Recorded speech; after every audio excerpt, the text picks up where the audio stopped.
Combination padlocks are what students depend on to protect their lockers from thieves and pranksters. Combo locks are functional, yet fashionable. Like everything else marketed to teenagers these days, they come in a variety of trendy colors and designs.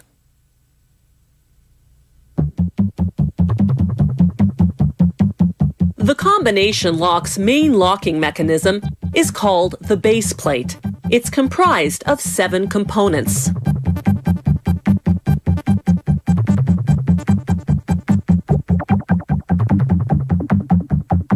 That black piece, called the lock bolt, is what slides over to free the shackle when someone dials the correct combination.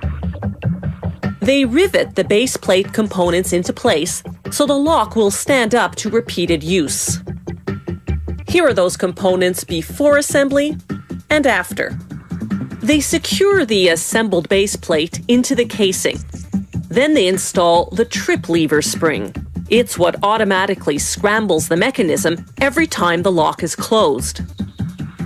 They fit the shackle through holes in the casing, positioning one end against the trip lever. They fasten the other side with a tiny steel bar called a yoke.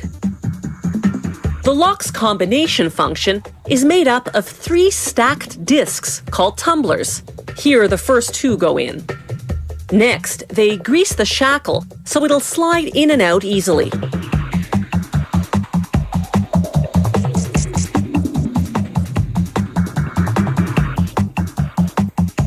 Sometimes they customize the face of the lock. Those numbered dials used to come in just boring standard-issue steel. Today, they can have colorful designs, even a school's logo. The printing machine uses a 4-color printing process, applying 1 color at a time.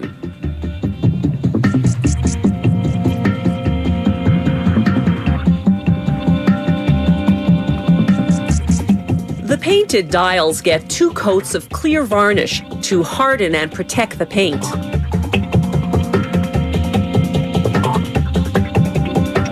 While that's happening, other workers assemble the dial components. First, they take the indicator button and attach it to the dial.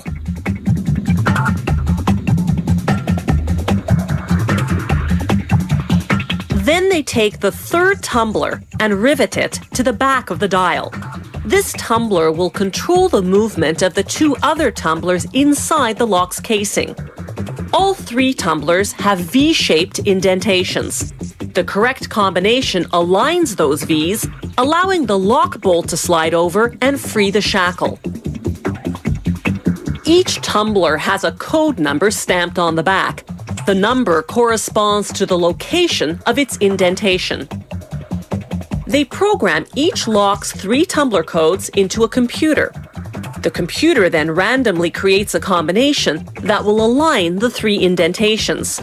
There are more than 50,000 possible combinations.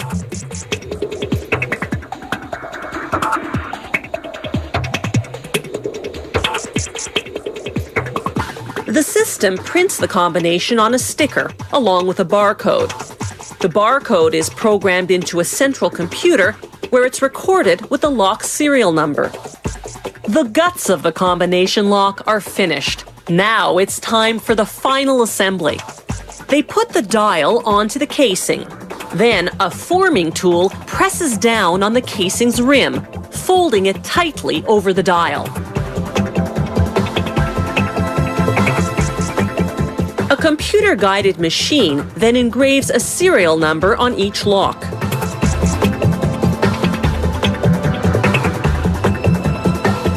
Some factories do random quality control checks, but this company verifies each and every combination lock by hand. That's quite the procedure, considering this plant produces more than 10,000 locks a day. You can bet somebody's got pretty sore fingers by quitting time.